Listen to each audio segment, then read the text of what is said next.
தொல்காப்பியம் கேட்கும் அனைத்து தமிழ் உள்ளங்களுக்கும் வணக்கம்.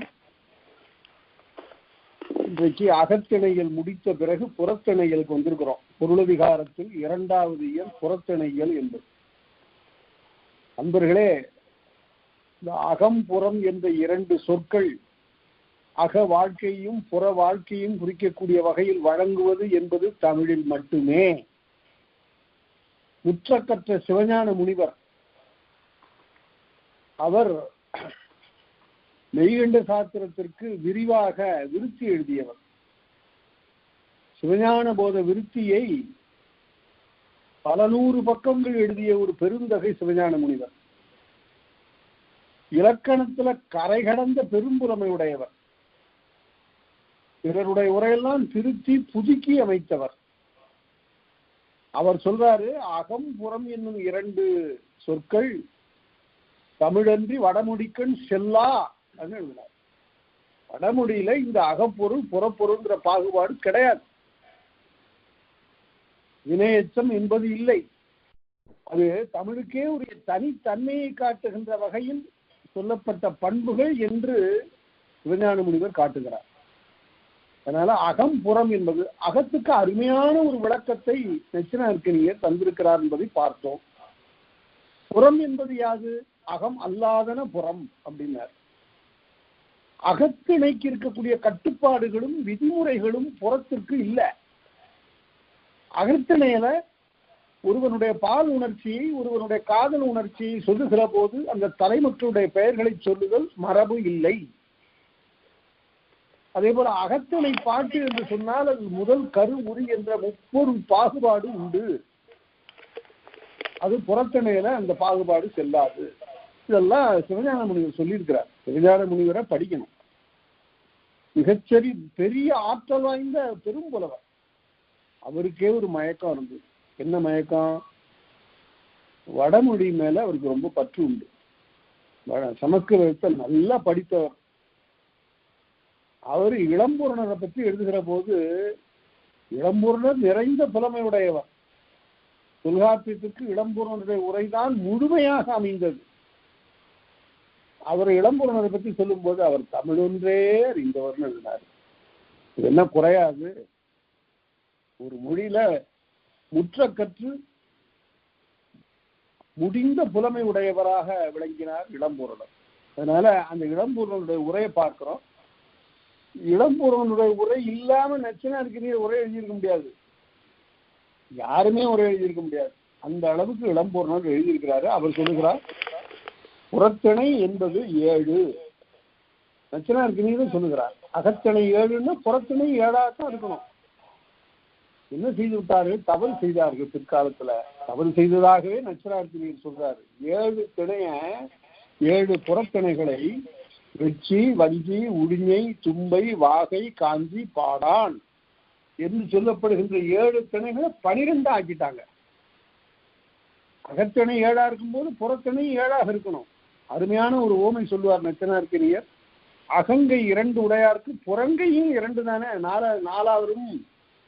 அதுபோல அகத்திணை 7ன்னா புறத்திணை 7 தான். அதுதான் சரியான இலக்கணம். அது பிற்காலத்துல என்ன செய்தார்கள்? சில திணைகளை வெற்றியை வெற்றி கரந்தைன்னு 2ஆ பிரிச்சாங்க. உழிஞை நொச்சின்னு 2ஆ பிரிச்சாங்க. அப்புறம் கைக்கிளை பெருந்திணையை சேர்த்தாங்க. கைக்கிளை பெருந்திணை அகத்திணை, அதை கொண்டு புறத்திணையிலையும் சேர்த்தாங்க. பிறகு பொதுவியல் என்று ஒரு திணை வகுத்தாங்க. ஆக மொத்தம் 12 திணைகளை வகுத்தார்கள். அது பொருந்தாத ஒரு பகுப்பு என்று உரையாசிரியர்கள் காட்டியிருக்கிறார்கள். இப்ப அந்த அடிப்படையில இப்ப முதல்ல இருந்து போவோம். அகத்திணை மருங்கின் அரில் தப உணர்ந்தோர். அரில்னா குற்றம், தப அப்படின்னா தப்ப, நீங்க. தாரம் தப்பிய நிலை என்ற ஒருத்தருக்கு மனைவி இறந்து போயிட்டாங்கன்னா அதுக்கு பேரு தபுதார நிலைன்னு சொல்றான். தாரம் தப்பிய நிலை தபுதார நிலை அப்படின்னு சொல்றான். அது தபுதல் அப்படின்னா அந்த விட்டு விடுதல். அரில் தப பிழை நீங்க என்று பொருள். இந்த விட்டு விட்டு அடிக்கிறதுனால தான் அதுக்கு பேரு தபுல் தவில்னு வந்தது. அரில் தப உணர்ந்தோர். அரில்ங்கிறது குற்றம். குற்றம் நீங்க உணர்ந்தவர்கள் புறத்திணை இலக்கணம் திறப்பட கிளப்பின் இதெல்லாம் இந்த தொல்காப்பிய சொற்கள் எல்லாம் எழுதும்போது நல்ல தமிழ் உணர்வுடையவர்கள்லாம் இந்த சொற்கள்லாம் எழுதணும், நடையில வரணும். நான் கற்று எழுதுகிற போதெல்லாம் தொல்காப்பிய சொற்கள்லாம் நிறைய வரும். ஏன்னா அது தொல்காப்பியத்தை படிச்சிருக்கிறதுனால அது தாமாக எந்த உணர்வு இல்லாமலே அது கட்டுரையில வந்துடும். திறப்பட கிளப்பின்னு எழுதுவானா, அது எங்க இருக்குதான், இங்கேதான் இருக்கு. திறப்பட கிளப்பின் வெற்றிதானே குறிஞ்சியது புறணும். மிக மிக இன்றியமையாத ஒரு இலக்கணம் இதுதான். ஒரு அகத்திணைக்கு ஒரு புறத்திணை புறம், ஒரு உள்ளங்கைக்கு ஒரு புறங்கை என்பது போல ஓர் அகத்திணைக்கு ஒரு புறத்திணை புறம், இன்ன திணைக்கு இன்ன திணை புறம் என்று சொல்ல போறார். அதுதான் இன்றியமையாத இலக்கணம். வெற்றிதானே, வெற்றி என்ற புறத்திணை குறிஞ்சிக்கு புறம், குறிஞ்சி என்ற அகத்திணைக்கு புறமாக அமையும் அப்படின்னு சொன்னார். ஏன் என்ன ஒற்றுமை பற்றிங்கிறத இந்த இளம்பூரணரும் நச்சினார்க்கினியரும் விளக்கி செல்கிறார்கள். இதற்கு இது புறம் என்று ஏன் சொல்ல வேண்டும் என்ற அந்த வினாவிற்கு விடை அவர்களால் சொல்லப்படுகிறது. அதையும் பார்ப்போம். ஏன்னா இந்த குறிஞ்சி என்பது அகத்திணை. இந்த குறிஞ்சிக்குரிய காலம் எது என்று பார்த்தீங்கன்னா நள்ளிரவு. குறிஞ்சி கூதிர் யாமம் என்மனார் புலவர். கூதிர் பருவமும் யாம பொழுதும் குறிஞ்சிக்குரியன. அந்த காலத்துலதான் வெற்றி நடக்கும். வெற்றின்னு என்ன? நிறை களவு, ஆணிரைகளை களவு செய்தல், மாடு திருடுறதுன்னு பொருள். அதை நிறை களவு செய்தல். யாரு போய் ஒருத்தன் தனி மனிதன் போயிட்டு ஒரு மாட்டை ஓட்டிட்டு வந்துடுறது வெற்றி ஆகாது. இது ஒரு போருக்கு ஒரு முன்னை செயல், போருக்கு முன்னால் செய்யப்படுகிற ஒரு செயல். யார் செய்வாங்க? முனை ஊரகத்துள்ளார்னு சொன்னார். ஒரு நாட்டிற்கு எல்லையிலே இருக்கக்கூடிய ஊராரை வேந்தன் சொல்லுவான், அந்த பக்கத்தில் இருக்கிற நாட்டை கவனி, கொஞ்சம் அங்க இருக்கிற ஆணிரைகளை ஓட்டி கொண்டு வா என்று. என்ன போரை உண்டாக்க வேண்டும், நான் போர் இந்த குறிப்புடையேன் என்பதனை காட்ட வேண்டும். அதற்கு அயல் நாட்டிலே இருக்கக்கூடிய பெரும் செல்வமாகிய ஆணிரைகளை ஓட்டி கொண்டு வா என்று வேந்தன் பணிப்பான். வேந்தன் பணிப்ப செல்வார்கள். முனை ஊரகத்துள்ளார். வெற்றிதானே குறிஞ்சியது புறனே. அது உக்கு வர தோன்றும் ஈரேழு துறைத்தே. அதற்கு 14 துறைகள். அன்பர்களை இப்பொழுது சொல்லுகிற நினைவில் வைத்துக் கொள்ளுங்கள். புறத்திணை 7 என்று சொன்னால் ஒவ்வொரு திணைக்கும் உள்ளே இருப்பதற்கு பெயர் துறை. அதாவது அந்த துறைக்கு விளக்கம் சொல்கிறது நச்சினார்க்கினியர் சொல்லுவார். ஒரு ஆற்றிலே இறங்கு துறை என்று ஒன்று இருக்கும். தண்ணீர் கொள்வதற்காக இறங்கக்கூடிய துறை கண்ட இடத்துல இறங்க முடியாது. அது போல ஒரு பொருள் கொள்ளக்கூடிய நெறி அதற்குரிய இடத்துக்கு பேர் துறை. அதனால திணை துறை என்று சொன்ன. திணை என்பது ஒழுக்கம், துறை என்பது திணையினுடைய உட்பிரிவு. அகத்துல எப்படி சொல்றது? அகத்துல மிக இன்றியமையாதது கூற்று. இன்னாருடைய கூற்றுங்கிறது அங்க மிகவும் இன்றியமையாதது. இங்க துறை என்பது இன்றியமையாதது. அங்கும் துறை உண்டு. மகற்போக்கிய செவிலி உரைத்ததுங்கிறது அங்கு ஒரு துறை. அதுபோல இங்க பலவேறு துறைகளை ஒவ்வொரு திணைக்கும் சொல்றாரு. நமக்கு இப்ப வெற்றி என்ற புறத்திணைக்கு 7 துறைத்து, 14 துறைத்து. ஒரு நுட்பமான ஒரு செய்தி நான் சொல்றேன். உரையாசிரியர்கள் இதை எழுதி இருக்கணும், எழுதாம விட்டுட்டாங்க. பின்னால் வந்த விளக்கம் சொன்ன ஆசிரியர்கள் யாரும் அதை சொல்லவில்லை. தொல்காப்பியர் இந்த இடத்துல மிகப்பெரிய ஒரு நுட்பமான ஒரு செயலை செய்கிறார். பன்காலத்துக்கு முன் சொல்லப்பட்ட துறைகளை ஒரு நூற்பாவில் அவர் காட்டுவார், வரிசையா காட்டுவார். தனக்கு முன்னிருந்த புறத்துறைகளை காட்டுவார்.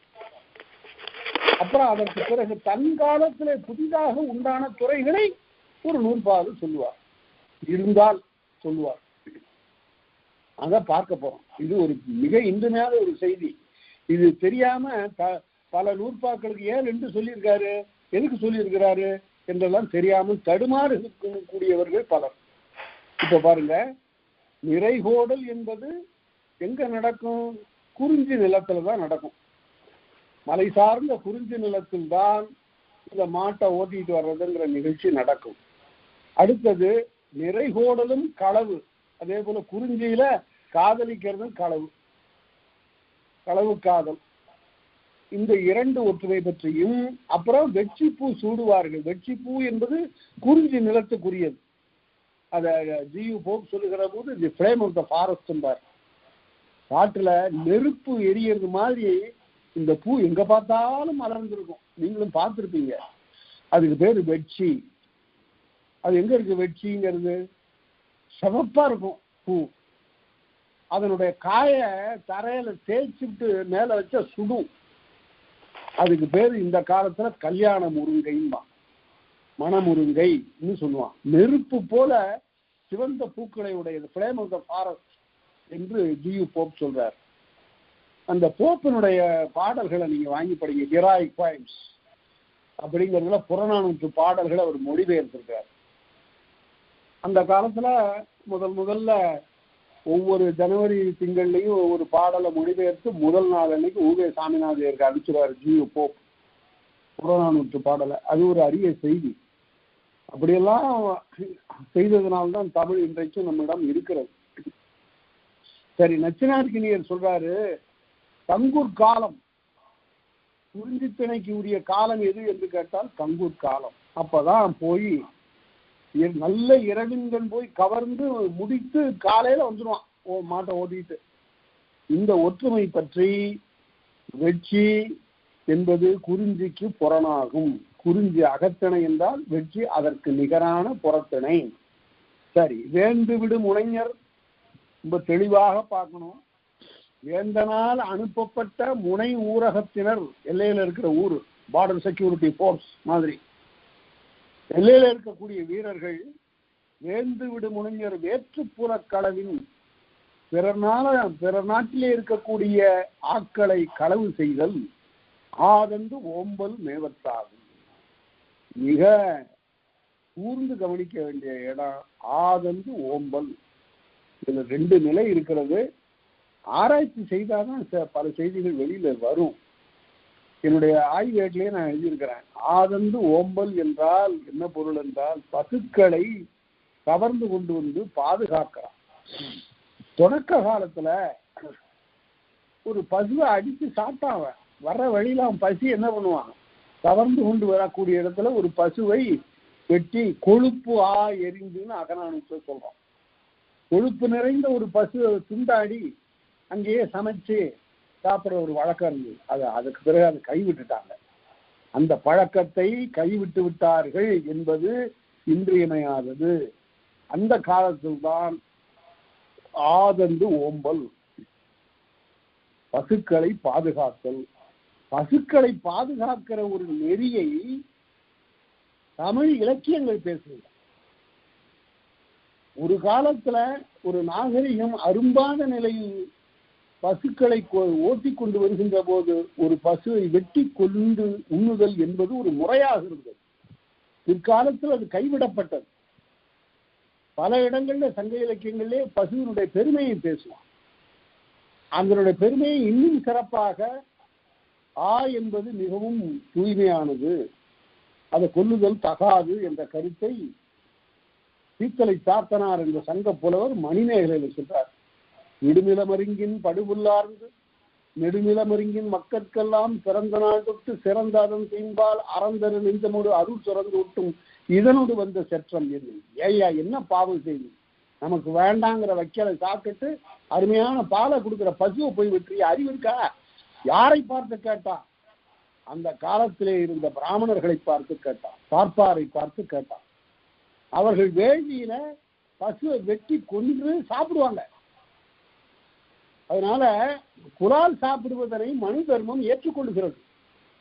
என்ன, வெட்டி சாப்பிடக்கூடாது, உடனே அதை அக்னிக்கு அல்லது பிரஜாபதிக்கு காணிக்கை ஆக்கிட்டு சாப்பிடலாம், எவ்வளவு வேணாலும் சாப்பிடலாம். அப்படி பசுவை வெட்டி கொன்று உண்பதை ஒரு வழக்கமாக சொல்லப்படுகின்ற பார்ப்பாருடைய அறம் வேறு, அது மனு தர்மம். அதிலிருந்து முற்றிலும் மாறுபட்டது தமிழ் அறம். இங்கதான் நம்முடைய ஆபுத்திரன் வருகிறான். அந்த பகுதியை பார்த்தா தெரியும். அடிப்படையில் இப்படி வேறுபட்ட 2 அறங்கள். நான் குறை சொல்ல மனு தர்மத்தை, அது வேற, நம்முடைய திருக்குறள் வேற. இந்த 2ஐயும் ஒன்றாக ஆக்கி இப்ப எடை போட்டு பார்க்கறாங்க. தினமணி செய்தித்தாள் இதுக்கு ஒரு பெரிய வேலை செய்து, அதாவது மனு தர்மத்தை தடை செய்யணுங்க, இப்படி எல்லாம் கொடுமையா பெண்கள் எல்லாம் பத்தி கொடுமையா சொல்லியிருக்காங்களே, இதெல்லாம் பொருந்துமா இந்த காலத்துக்கு, அதனால அது தடை செய்யணும்னு சொன்னா ஏன் திருக்குறளையும் தடை செய்யணும் அப்படின்னு எழுதுறாங்க. அதை வெளியிடுறாங்க. அது பெரிய பல வகையான அமைதி கற்பிக்கிறார்கள். இது மிக தவறு இல்லையா? நம்முடைய நாகரிகம் வேற, நம்முடைய பண்பாடு வேற.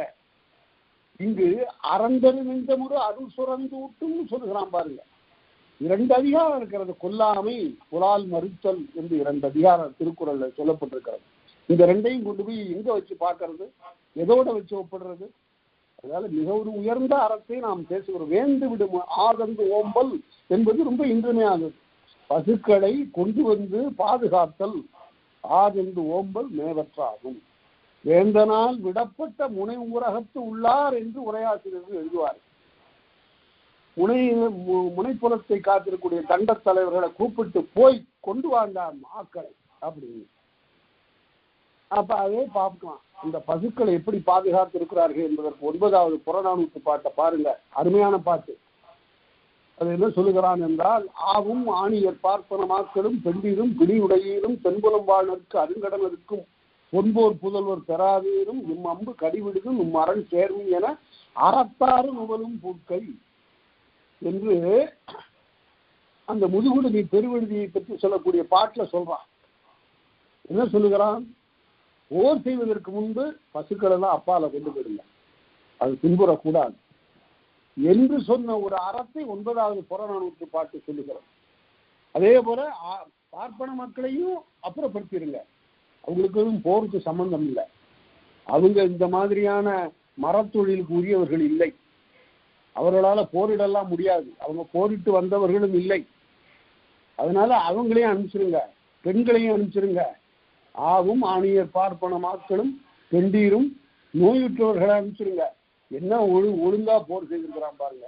அந்த காலத்துல போர் என்பது 2 வீர படைகளுக்கு இடையிலே நிகழ்வது. இவர்களெல்லாம் கொண்டு போய் பத்திரமான இடத்துல சேர்த்துருங்க, பாதுகாப்பான இடத்துல சேர்த்துருங்க என்று சொல்லிவிட்டு போர் நிகழ்த்துறாங்க. இப்படிப்பட்ட ஒரு பண்பாட்டை நாம பார்க்க முடியாது. இது 3000 ஆண்டுகளுக்கு முன்பு இருந்த ஒரு பண்பாடு. தூங்கும் போது அடிக்கிறது இல்லை, அல்லது மறைந்திருந்து தாக்குவது இல்லை. நமக்கு மறைந்திருந்து தாக்குவது பற்றியெல்லாம் நம்முடைய இதிகாசத்துல நிறைய வரும். அப்படிப்பட்ட நெறி இல்லை. இந்த தமிழ் வாழ்வு என்பது முற்றிலும் வேறுபட்டது என்பதற்கு இந்த புறத்தடை ஒரு பெரிய சான்றாகும். இப்ப துறைகளை பார்ப்போம். படை எங்கு அறவும் பாக்கத்து விரிச்சி, அழகழகான தொடர்பு. படையை புறப்படுது, படை புறப்படுது. எந்த படை? பெரும்படை இல்லை, வேந்தனுடைய பெரும்படை இப்ப போகல, முனை ஊரகத்தில் இருக்கக்கூடிய தண்டத்தலைவர்களுடைய படை புறப்படுது. படை எங்கு அறவும் சத்தம் கேட்குது, ஓசை எங்கு பார்த்தாலும் கேட்கிறது. கொம்பு ஊதித்தான் மெதுவா தன்னுடைய ஊரை விட்டு புறப்படுறான். முதல்ல ஓசையெல்லாம் கேட்கும், அப்புறம் ஓசை அடங்கிடும். மெல்ல மெல்ல ஓசை காட்டாமல் இரவு பொழுதுல போய் அங்காங்கு கொட்டில் இருக்கக்கூடிய பெரிய பசுக்களை எல்லாம் ஆக்களை எல்லாம் கவர்ந்து கொண்டு வருவது வழக்கம். படை எங்கு அறவும் பாக்கத்து விரிச்சி, அந்த விரிச்சிங்கிறது இருக்கு பாருங்க, இது தமிழனுடைய பண்பாட்டில் மிகச்சிறந்த ஒரு கூறு. அவன் போகும்போது என்ன செய்வான்? படம் எடுத்து புறப்படுறோம், என்ன ஆக போகுதோ தெரியல. அப்ப தன்னுடைய தெய்வத்தினுடைய கோயில் முன்னாலே நின்று கைகூப்பி, இறைவா என்ன செய்வது, புறப்படுற போருக்கு என்ன நடக்கும் அப்படின்ன போது எவ்வளோ ஒருத்தி அங்க பேசிட்டு இருக்கிற போது குடத்துல கல்லை எடுத்துட்டு வையா அப்படின்னு சொல்றான். ஓஹோ, உத்தரவு கிடைச்சிருச்சு, ஆணை கிடைத்து விட்டது, போய் கொண்டு வந்துடலாம் அப்படின்னு. இதுக்கு பேர் தான் விரிச்சின்னு பேர். விரிச்சின்னா நற்சொல் கேட்டல். ஒரு சகுனம் போல இது நற்சொல் கேட்டல். எங்க அதாவது யாரோ என்ன குறிப்பிலையோ பேசக்கூடிய சொல் இவர்களுடைய செயலுக்கு ஆதரவாக இருப்பதுதான் விரிச்சி. பாக்கத்து விரிச்சின்னா, பாக்கம்னா வெளி, வெட்ட வெளியில இருந்து கேட்கின்ற காலத்துல இறைவனிடம் வேண்டுகின்ற போது என்ன செய்வது என்று கேட்கின்ற காலத்து குடக்கல் நீ கொண்டு வா என்றாள். குடத்துல கல்லை எடுத்துட்டு வானாலா, ஆஹா நிறைகளை கொண்டு வா என்பதற்கு ஆணை கிடைத்து விட்டது. ரொம்ப அருமையான புறப்பொருள் வெண்பாமாலை பாட்டு. தலை சிறந்த வெண்பா இலக்கியங்கள்ல நலவெண்பா இலக்கியம்னு சொன்னா புறப்பொரு வெண்பா மாலை இலக்கணம். அதுல இருக்கிற வெண்பா அருமையான வெண்பாக்கள். அங்கங்கு சில வெண்பாக்களை உங்களுக்கு காட்டுறேன். இதுல பாருங்க, எழுவணி சீரு இருள் மாலை முன்றில், மாலை நேரத்திலேயே அவ்வாறு ஒரு குறி கேட்கிறான். குறி கேட்டல்னு பொருள், சகுனம்னு சொல்லக்கூடாது. குறி கேட்டல் இப்பவும் வழக்கில் இருக்கு. குறி கேட்கறதுக்கு போயிருக்கிறாங்க அம்மா அப்படின்னு சொல்றான். குறி கேட்டல் எழுவணி சீரூர் இருள் மாலை முன்றில் குழுவினம் கைகூப்பி நிற்ப, கையை கூப்பி நிற்கிறார்கள். அப்ப தொழுவில் குடக்கண் கொண்டு வா என்றாள் குழுவில். அதனால குடக்கல்லு, குடத்திலே நிறைந்த கல்லை கொண்டு வா என்று சொன்னாள். தடக்கையாய் வெற்றி தரும், ஆகவே நமக்கு வெற்றி கிடைக்கும், புறப்படு அப்படின்னு சொல்றப்போ இதுதான் பாக்கத்து விரிச்சி. இயங்கு படை அறவும், அதான் படை இயங்கு அறவும் பாக்கத்து விரிச்சி புடைகட போகிய செலவே என்றால், அந்த புடைகடங்கிறது ரொம்ப இனிமையாக சொல்லு. யாருக்கும் அக்கம் பக்கம் தெரியாம போறாங்க. புடைன்னா பக்கம், புடை என்பது பக்கம். அடுப்புக்கு 3 புடைன்னா 3 பக்கம். அத நச்சராருக்கு நீர் சொல்றதுதான் நான் சொல்றேன். அடுப்பின் புடைங்கிறார். புடைன்னா பக்கம். அந்த ஏன் அதுக்கு புடைன்னு பேருன்னு கேட்டா, அடுப்புக்கு அந்த 3 குமிழ் மாதிரி வச்சிருப்பான், புடைச்சிக்கிட்டு இருக்கிறதுனால அதுக்கு புடைன்னு பேர். புடைகட போகிய செலவே, தம் பக்கத்து ஒற்றர்கள் அறியாமல் புறப்பட்டு போறாங்க. போய் என்ன பண்ணுவாங்க, புடைகட ஒற்றின் ஆகிய வேய். இந்த வேய்ங்கிறது ஒற்று ஆராய்தல். முதல்ல மாற்றரசர் பக்கத்திலே இருக்கக்கூடியவர்கள் அறியாத வகையில போய் இந்த ஒற்றர்களை அனுப்புவாங்க. எப்படி இருக்கு பார்த்துட்டு வா, போய் எல்லாம் தூங்குறாங்களா, பசுக்கள்லாம் கட்டி இருக்குதா, வந்துருச்சா கடையில இருந்து, கொண்டு வர்றதுக்குள்ள நேரம் சரியா இருக்குமா, இல்லை ஏதாவது திருவிழாவில் ஊர் விழித்து கொண்டிருக்கிறதா, அல்லது மக்கள்லாம் ஏதோ நாம் வரப்போவது தெரிந்து ஆட்களை பாதுகாக்க வேண்டும் என்று கருதி கையிலே வில்லும் கடையுமாக நிற்கிறார்களா என்றெல்லாம் தன்னுடைய புடைகட போகிய செலவு யாருக்கும் தெரியாமல் உள்ளே போய் ஒற்று ஆராய்ந்து, அப்படி ஒற்று ஆராய்ந்த இடத்துல யாரும் அறியாத வகையில் தங்குதல். இறை என்றால் தங்குதல் என்று பொருள். எல்லா பொருள்களையும் தங்கி இருப்பது ஒன்று, அதுக்கு பேர் தான் இறை, இறைவன். இழுத்து பார்க்கணும். இந்த தேநீர் கடையில தூளை போட்டுட்டு இருப்பான் பாருங்க, அப்படியே கொஞ்சம் கொஞ்சமாக. அது போல எல்லா பொருள்களிலும் தெரிந்து இருப்பது இறை, தங்கி இருப்பது இறை. அந்த பொருள் தான் இங்க போய் அயலகத்து ஊரில் தங்கி இருக்கிறாங்க. ஒற்று ஆராய்ந்து பார்த்த பிறகுதான் உள்ளார நுழைவாங்க. புறத்து இறை முற்றின் ஆகிய புறத்திரை, முற்றுன முற்றுகையிடுதல்.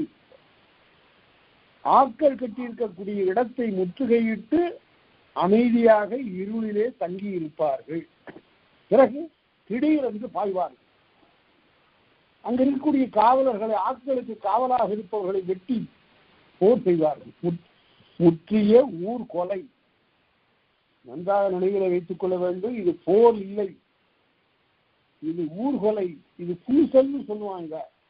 இது ஒரு சிறிய சண்டை, இது பெரும் போர் இல்லை, இங்கு நாற்படைகள் இல்லை, உனை ஊரகத்தார் செய்யக்கூடிய ஒரு சிறிய ஒரு சண்டை இது. அத்தகைய சண்டை ஊர்கொலை, முற்றிய ஊர்கொலை. அடுத்தது ஆகோல். ஆவை கொள்ளுதல். கொள்ளுதல் என்பது தொழிற்பெயர். கோள் என்பது முதல் நிலை திரிந்த தொழிற்பெயர். கோள் என்பது முதல் நிலை திரிந்த தொழிற்பெயர். ஆகோல் என்பது பசுவை கொள்ளுதல். பசுக்களை உடனே பிடிச்சிருவான். இது இந்த நுட்பத்தை பல நூல்கள், பண்டை நூல்கள் நமக்கு விளக்குகின்றன. என்ன, பசுவை போய் டக்குனு போய் பிடிச்சிட முடியுமா? ஒரு ஆவை போய் கொட்டில போய் பிடிச்சிட முடியுமா? அது கழுத்துல மணி கட்டியிருக்கும். உடனே அதை தலையை சிரிப்போம், சத்தம் கேட்டுடும், உரியவர்கள் வந்துடுவாங்க. அதனால என்ன பண்ணுவான், போறதுக்கு முன்னாடியே நல்ல களிமண்ணை பிசைஞ்சு எடுத்துக்குவான். எடுத்துட்டு போய் அப்படி படுத்துக்கிட்டே போய் இந்த பசுக்களுடைய கழுத்துல இருக்கிற மணிகளெல்லாம் இந்த களிமண்ணை வச்சு திணிச்சிருவான். மணி அடிக்காது, அடிச்சா ஒலிக்காது. அதுக்கு பிறகு என்ன செய்வான், எப்பொழுதும் ஆட்களை கவர்வதற்கு முன்னால அப்படியே ஒரு இடத்துல குந்தி இருப்பான். காலை மடிச்சு கீழே தன்னுடைய இடைப்பகுதி கீழே படாம அப்படியே உட்கார்ந்துருப்பான். கையில 2 கோல்களை வைத்திருப்பான், சிறிய கோல்கள். அது எதுக்கு அப்படின்னு கேட்டா, இந்த கோல்களை வைத்துக்கொண்டு அப்படியே கண்ணை மூடிட்டு இருப்பான். அப்படியே கண்ணை மூடிக்கிட்டே இருக்கும்போது எவ்வளவு நேரம் மூடிட்டு இருக்க முடியும்? டக்குன்னு கையில இருக்கிற கோல் கீழே விழும். அதாவது தூக்கம் வந்துருச்சுன்னு அர்த்தம். உடனே ஓஹோ, இப்ப நம்ம ஊர்ல இருக்கிறவங்களும் தூங்கி இருப்பாங்க, இதுதான் ஆட்களை கவர்வதற்குரிய நேரம் என்று சொல்லி அவர்கள் புறப்பட்டு சென்று ஆட்களை கொண்டு வருவார்கள். நிறை என்றால் வரிசை என்று பொருள், கூட்டம் என்று பொருள். பூசல் மாற்று இங்கதான் இதுவரையில இல்லாதது வருகிறது.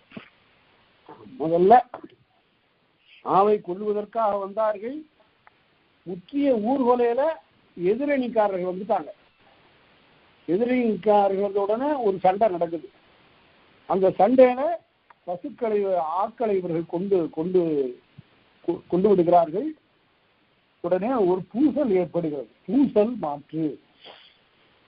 ஆவை மீட்டுக் கொள்வதற்காக வரக்கூடிய அந்த ஊர்க்காரர்களுக்கும் ஆவை கவர்ந்து கொள்ள வேண்டும் என்று வருகின்ற வேற்றுப்புறத்தாருக்கும் இடையில் ஒரு பூசல் ஏற்படுகிறது. வெட்டி எல்லாம் பல பேர் வெட்டி பலி கொடுத்து அங்கிருந்து போய் ஆட்களை கொண்டு வருகிற போது மீட்டருக்கு வருகின்ற அந்த படையோட இவர்கள் மோதுகிறார். அருமையான ஒரு பாட்டு, புறநானூற்று பாட்டு, 257வது பாட்டு. அது சொல்றான் பாருங்க, ஒரு நொடியில இந்த அத்தனை ஆட்களையும் மீட்டுட்டான் ஒருத்தன். அவன் யாரு அப்படின்னு கேட்டா, ரொம்ப அருமையான அவனுடைய உருவத்தை சொல்லும் போது சொல்லுகிறான், செருப்புடை சிறுவரல் அண்ணன். இந்த மாதிரி ஓமம் சொல்லணும் சொன்னான். அதாவது ஒரு ஆள் உள்ளார பூண்டான்னா பகைப்படை அத்தனைக்கும் பெரிய தொல்லையை கொடுத்துருவான். எது மாதிரின்னு கேட்டா, செருப்புக்குள்ளார சின்ன கல்லு பூந்தா என்ன துன்பம் தருது, அது போல என்ன அழகான ஓமை வருங்க. நடக்க முடியுமா? அதுக்கப்புறம் செருப்புக்குள்ளார நம்ம காலுக்கும் செருப்புக்கும் நடுவில் ஒரு சின்ன பறக்கல் வந்துட்டா நம்மளால நடக்க முடியுமா? அது உறுத்திக்கிட்டே இருக்கும். உடனே செருப்பை கழட்டி போட்டு அந்த கல்லை அகற்றி விட்டு அதற்கு பிறகு நடக்கணும். அது போல இவன் பகைப்படை அத்தனைக்கு இவன் ஒருதானாகி நின்று உள்ளார புகுந்து கலக்கிறான், உறுத்துறான்.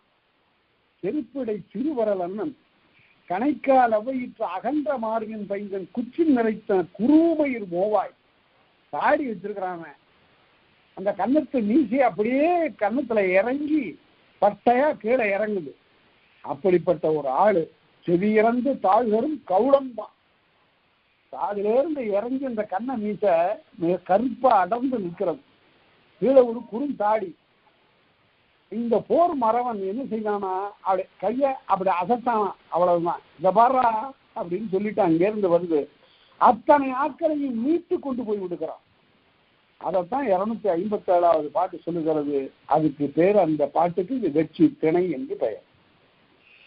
அப்புறம் நோயின்றி விட்டல், ரொம்ப அருமை. ஆட்கள் துன்பப்படாதவாறு பாதுகாத்து கொண்டார். அங்கங்கு எழுதுவார், அங்காங்கு புல்ல மேய விட்டு தண்ணீர் குடிக்க வைத்து பசுக்களை எல்லாம் ஓட்டிட்டு வர்றாங்க. எதுக்கு இவ்வளவு பசுக்களை எதுக்கு வர்றாங்க? நோக்கம் 2. ஒன்று, தன்னுடைய வேந்தன் பணிப்ப, தன்னுடைய வேந்தன் ஆணையிட்டான், நாம் ஒரு போரை தொடங்க வேண்டியிருக்கிறது, ஆகவே நீ போய் அயற்புலத்தில் இருக்கக்கூடிய ஆட்களை கவர்ந்து வா என்று அனுப்பிவிட்டான். இப்போது அந்த ஆணையை நிறைவேற்றி ஆயிடுச்சு. ஆட்களை கொண்டு வந்த ஆட்களை என்ன பண்றது? இந்த இடத்தில் தான் தமிழர்களுடைய இயல்பான ஒரு வாழ்க்கை. நான் இதை சொல்றது ஒரு குறைன்னு சொல்றேன். நான் குறைன்னு எழுதியிருக்கிறேன். நான் தான் முதலாக இந்த செயலை ஒரு குறை என்று எழுதுகிறேன். வாழ்க்கையில எது குறை பாருங்க. ஆட்களை கொண்டு வர்றான்ல, கொண்டு வந்தா ஊர்ல ஒரு பெரிய பண்ணை வச்சு பால் கறந்து அதை எல்லாத்துக்கும் விற்பனை செய்து பெரிய பொருள் ஈட்டலாம்ல, அந்த மாதிரி குறிக்கோளே கிடையாது. என்ன சொல்லுங்க, நோயின்றி உயிர்த்தல். இந்த நோயின்னு இந்த இடத்துல டிசீஸ் இல்லை, நோன்னு துன்பப்படுதல்னு பொருள். நோ என்ற ஓரெழுத்து ஒரு மொழிக்கு துன்பப்படுதல்னு பொருள். நொந்தும்பார் திருவள்ளுவர். நோய் என்பது நோயெல்லாம் நோய் செய்தார் மேலவாம்பார். என்னதான் சொல்லல அவரு, எல்லாம் சொல்லிருக்கார் திருவள்ளுவர். இன்னைக்கு நான் திருவள்ளுவருடைய திருக்குறள் மாதிரி ஒரு நூல் உலகத்தாருக்கு கிடைச்சிருந்தா எங்கேயோ கொண்டு போயிருப்பார். அது பாவி தமிழனுடைய கையில அவர் கொடுத்துட்டு போயிட்டார். அவன் அதை பாதுகாக்கவும் தெரியல, அதன்படி வாழவும் தெரியல. அதை எல்லாரும் இகழும் போதும் கேட்டு சிரிச்சுட்டு போயிட்டு இருக்கிறான். எவ்வளவு கொடுமை அது. இப்படிப்பட்ட ஒரு அறநூல் எங்காவது உண்டா நினைச்சு பாருங்க. எவ்வளவு நுணுக்கமான நுண்மையான அருள் நிரம்பிய ஒரு அறநூலை நாம் பெற்றோம். ஆனால் பேணா பெரும் பேதமையினால் பிறரீகள நாம் கேட்டுக்கொண்டிருக்கோம். சரி, நோயின்றி உய்த்தல் நுவல் வழி தோற்றம் என்றால் எல்லாம் இங்க காத்திருக்கிறாங்க.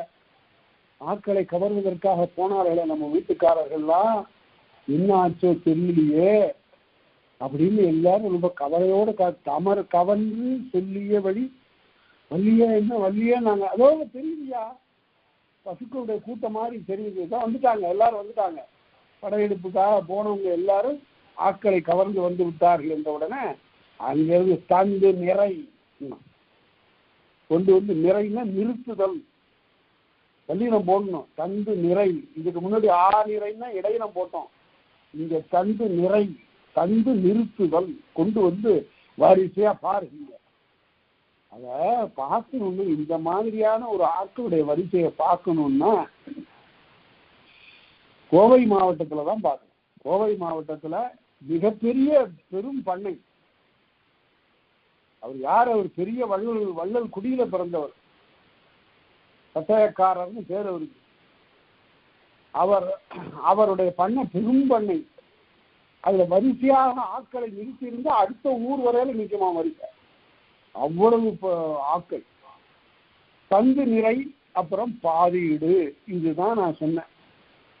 உடனே எங்கேயுமே இந்த தமிழனிடம் இருக்கக்கூடிய மாபெரும் குறை, இவன் கங்கை கொண்டான், கடாரன் கொண்டான், இன்னும் எல்லா நாடுகளையும் கொண்டான்.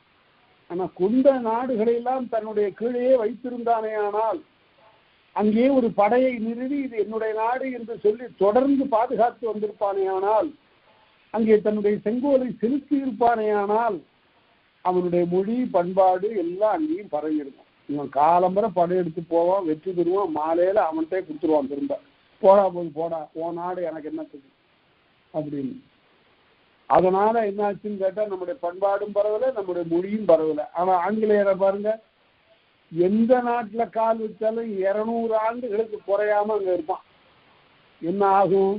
போகுது ஆங்கிலம் நம்மளை விட்டு, கொடியும் படையும் நிறுவி அரசாங்கம் நடத்தி மொழியை பரப்பி, அதுக்கப்புறம் நம்ம ஆளெல்லாம் உருமாறிடுவான், உடை மாறிடுவான், உருமாறிடுவான், மொழி மாறிடுவான், எல்லாம் போயிடும். ஆனால் நம்முடைய பெருந்தன்மை நமக்கு கேடாக போய்விட்டது. இது ஒரு பெரிய குறை. உரிமை மேல் ஆண்மை பாராட்டாதார் சார்ந்தம் பெருமையில் படத்தில் பிறந்ததோர் சீதம் சொன்னாரு மனோன்மணி சுந்தரம் பிள்ளை. நம்மளுடைய உரிமை மேல நமக்கு ஒரு கண் இருக்கணும், அதுல ஒரு ஆதிக்கம் இருக்கணும். அதை விட்டுட்டா அப்புறம் அயலான் கொண்டு போயிடுவாங்க. நம்முடைய மொழி அப்படித்தான் போயிட்டு, நம்முடைய அறம் அப்படித்தான் போய்விட்டது. பாருங்க, நினைச்சு பாருங்க, அப்பா அம்மாட்ட நாம பேசுவது தமிழ், அப்படிதான் இருக்கணும். சரி, ஆண்டவன்ட்ட நம்ம அந்த மொழியில பேச முடியல பாருங்க. ஆண்டவன்ட்ட இவன் உள்ளாரே போக முடியும், கருவறைக்கே இவன் போக முடியல. உங்க தேவார திருவாசகம் கருவறைக்குள்ளார போவதற்கு உரியது இல்லை என்று ஆகிவிட்டதே. அதை வாசப்படிக்கு கீழே வெளியில வச்சிருக்கிறான். அந்த தேவார திருவாசகங்களை நீங்க நினைச்சு பாருங்க, எப்படிப்பட்ட பாடல்கள். இணை துணை உள்ளதோர் கோவிலும் தேன் உண்ணாதே, அனைத்து எலும்பு உள்ளதா ஆனந்த தேன் சுருகும் குளிப்புடையானுக்கு சென்று உதாய் கோத்தும்பின்னு மாணிக்காசிரியர் பாடுற பாட்டினுடைய ஆழத்தை உணர்ந்து பாருங்க. ஒரு சொட்டு தேன் ஒரு மலர்ல இருக்கு, எடுத்தா சுவைக்கிறது. ஆனா என்னுடைய எலும்பு நரம்பு குருதி ஓட்ட எல்லாத்தையும் உள்ளே புகுந்து சித்திக்கக்கூடிய இறைவன் சொல்றான். இந்த திருவாசகத்தை நீங்க கருவறையில உள்ளார கொண்டு போக கூடாதுன்னு 1000 ஆண்டுகளாக நாம் அப்படி விட்டுட்டோம். தந்து நிறை கொண்டு வந்து நிறுத்துதல், உடனே பாதியிடு. நான் தான் ஒரு குறைன்னு சொன்னேன். வந்த அவனுடைய தமிழனுடைய குருதியில ஊறியது இந்த கொடைங்கிற பண்பு.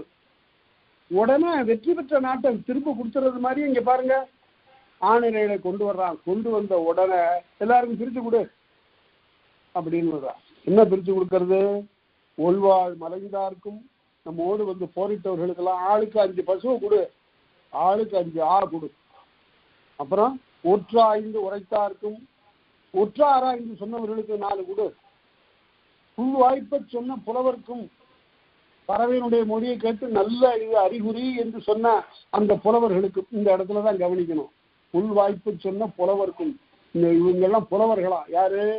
புள்ளின் மொழி தெரிந்து அதனுடைய பொருள் சொல்லக்கூடியவர்கள் புலவர்கள் சொல்லலாம்.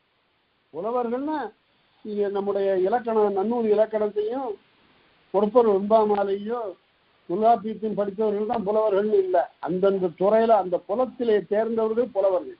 அதனால்தான் நம்முடைய புரட்சி கவிஞர் பாரதிதாசன் சொன்னாரு, தச்சு புலவர்னு எழுதுவார். அவர் தச்சரும் புலவர் தான், அவருடைய துறையில ஒரு வல்லவர். கொல்லு புலவர்னு எழுதுவார். இக்காலத்துலதான் தச்சன் கொல்லன்னு எல்லாம் பேச தொடங்கிட்டார். அவர்களிடம் ஒரு திறன் இருக்கிறது, அவர்களிடம் ஒரு கைவினை இருக்கிறது. அதுதான் சொல்றாரு, புல்வாய்ப்ப சொன்ன புலவர்க்கும் வில்வாரை மாறட்ட வென்றி மரவர்தம் சீரூரில் கூறிட்டு கொண்டார் நிறை. ஆளுக்கு கொஞ்சமா பகுத்து கொடுத்தான். இப்ப என்ன? அவங்க கையில ஒண்ணுமே இல்லை. இதுதான் ஐயா தமிழன், இவன் தான் தமிழன். அதாவது பொருளை சேமித்து வைத்துக் கொண்டு வாழ வேண்டும் என்ற குறிக்கோள் இல்லை. பொருள் ஈட்டுதலே பிறருக்கு கொடுப்பதற்காக, எல்லோருக்கு இல்லை என்று சொல்லுவது இழிவு. ஆகவே நான் என்னுடைய ஊர்ல இருக்கிறவர்கள் வறுமைப்பட்டிருக்கிறார்கள், அவர்களுக்காக நான் பொருள் ஈட்ட போக வேண்டும் என்று சொல்லி அவன் பொருள் ஈட்ட போவான். போய் வந்த பிறகு அந்த பொருளை எல்லாருக்கும் கூறிட்டு கொடுப்பான். அதாவது இதைத்தான் புறநானூற்றிலையும் பார்த்தோம். உமனனிடம் பெற்ற பெருவரன் இன்னோருக்கு என்னாது எல்லோருக்கும் கொடுமதினா, எல்லாருக்கும் கொடு. எங்கேயோ நமக்கு ஒரு வள்ளல் கொடுத்தா நாம எல்லாருக்கும் கொடுப்போம் என்று சொல்லுகிறான். அதுபோல அது ஒரு குறையாக போய்விட்டது. வெற்றி பெற்ற நாடுகளில் எல்லாம் தன்னுடைய படையை நிறுவி இருந்த ஆண்டிருப்பானே. ஆனால் இந்தியா மட்டுமல்ல, தென்கிழக்கு ஆசிய நாடுகளெல்லாம் தமிழனுடைய குற்றம் சிறந்திருக்கும். அந்த நிலை இல்லாமல் போயிடுச்சு. சரி, உண்டாட்டு. உடனே எல்லாரும் கணிப்பினாலே அயர்வார்கள். மது அருந்தி எல்லாரும் அவர்கள் விளையாடுவார். ஒரு பெரிய வெற்றியை பெற்றாயிற்று, ஆட்களை கொண்டு வந்தாயிற்று. அதுக்கு பேர் உண்டாட்டு. இந்த உண்டாட்டுங்கிறது இப்பவும் தென் மாவட்டங்களை வழங்கக்கூடிய ஒரு சொல்லாக இருக்கிறது. அடுத்தது கொடை. முதல்ல அந்த போர்ல தொடர்புடையவர்களுக்கு மட்டும் கொடுத்ததுதான் பாதியீடு. பாதியீடுன்னு பகுத்து கொடுத்தல். இப்ப கொடைங்கிறது கொல்லன், துடியன், கொலை வல்ல, கொலை சீர் வல்ல, நல்லியாழ் பாணர் எல்லாருக்கும் கொடு என்று சொல்லி அந்த போரில் தொடர்புடைய அல்லாதவர்கள், வேறு வேறு பக்க வினைகளை செய்தவர்கள், அவர்களுக்கெல்லாம் கொடுங்கிறது தான் கொடை. ஆக இந்த 13 துறைகளை உடையதுதான் வெற்றி திணை. ஒரு நூற்பாவை ஒரு திணையை முடிச்சிருக்கிறோம். வெற்றி திணை என்பது அதற்குரிய துறைகளோடு முடிந்தது. சரி, அதுல ஒண்ணு மிகுதியா சொல்றார். மரங்கடை கூட்டிய குடிநிலை சிறந்த ஒற்றவை நிலையும் அத்தனை புறனே. இதுவரையில நாம பார்த்தது 13 துறைகளை பார்த்தோம். 14 ஒன்று சொல்றார். இது எப்பொழுதாவது நிகழ்வு. கொற்றவை நிலைன்னு அதுக்கு பேரு. மரங்கடை கூட்டிய குடிநிலை சிறந்த ஆடவர் மகள் ஆகியவர்களுடைய சிறப்பை சொல்லுகின்ற கொற்றவை நிலையும் அத்தனை புறனே. கொற்றவை வழிபாடு செய்வதும் ஆட்சி எல்லாம் நம்முடைய காளியினுடைய அருளால, மாரியினுடைய அருளால நமக்கு இதெல்லாம் கிடைத்தது என்று சொல்லி கொற்றவை பரவுதல் இந்த குறிஞ்சி நிலத்தில் நிகழும். கொற்றவைங்கிறது பாலை நிலத்துக்குரிய தெய்வமாச்ச அப்படின்னா, முல்லையும் குறிஞ்சியும் உரைமையில் திரிந்த காலத்து பாலை என்பதோ படிவம் கொள்ளும். அந்த காலத்துல அங்க முருகனை வழிபட்டவர்கள், திருமாலை வழிபட்டவர்கள் எல்லாம் என்ன பண்ணுவாங்க? கொற்றவையை வழிபடுவார்கள், காளியை வழிபடுவார்கள். அது கொற்றவை. அவ்வாறு குடி பெருமையை சொல்லி நம்முடைய வீரக்குடி இந்த செயலை செய்தது. கெடுக சிந்தை கடிதுவள் துணியம்பா புறநானூற்றுல. என்ன ஆண்மை இந்த பெண்ணுக்கு! தன்னுடைய தந்தை போரிலே இறந்தான், கணவன் இறந்தான், இப்ப பால் குடிக்கக்கூடிய பிள்ளை மாதிரி இருக்கிறான், சின்ன பையன், அவனை கையில வேலை கொடுத்து அனுப்புறாள. இதுதான் குடிநிலை சிறந்த கொற்றவை நிலை. அந்த வீர மக்களுடைய குடும்ப சிறப்பை சொல்லுவதுதான் இந்த கொற்றவை நிலை துறையினுடைய பொருள். சரி, அடுத்தது வெறியறி சிறப்பின் வெவ்வாய் வேலன் வெறியாட்டையர்ந்த காந்தல். சரி, 13 துறை சொல்லி 14 துறை சொல்லிய பிறகு இப்ப அடுக்கிறார, இதுக்கு என்ன பொருள் அப்படிங்கிறத பார்க்கணும். இங்க வெற்றி திணைக்கு 2வது கூறு பேசப்படுகிறது. வெற்றி திணைக்கு 14 துறைகளை சொல்லி ஆயிற்று. சொன்ன பிறகு இன்னொரு பட்டியல் சொல்றாரு எதற்காக. அதுதான் இந்த நாள். மேலை நூற்பாவில என்ன சொன்னார் என்றால் 14 துறைகள் என்று சொல்லி 13 என்பாரு, அப்புறம் 14 சொன்னாரு. இப்ப இந்த நூற்பாடு சொல்ல போறாரு பாருங்க, அதை பார்ப்போம். கடைசி அடிய பார்க்கணும். அப்புறமா வெறியறி சிறப்பின் வெவ்வாய் வேலன் வெறியாட்டயர்ந்த காந்தலும். அதாவது வெற்றி வேண்டும் என்பதற்காக கூத்த ஆடுறாங்க. முதல்ல மீட்கின்ற போரை செய்யக்கூடியவர்களும் அவ்வாறு கூத்தாடுகிறார்கள். விட்டோம்னா பாரு, நம்முடைய ஆட்களை எல்லாம் கொண்டு போயிட்டானா போய் கொண்டு வந்துடுறோம் என்று சொல்லி ஒரு கூத்து ஆடுகிறார். ஆக ஆட்களை கொண்டு வருகின்றவர்களும் ஆடுகிறார்கள், மீட்க வேண்டும் என்று கருதுகின்றவர்களும் ஆடுகிறார்கள். இந்த கூத்துக்கு பேர் காந்தல். இது வெறியாட்டு அயர்ந்த காந்தல். காந்தல் மலரை சூடி வெறியாட்டு அயர்தல். வெறியாட்டுன்னா 2 இடத்துல நடக்கும் வெறியாட்டு.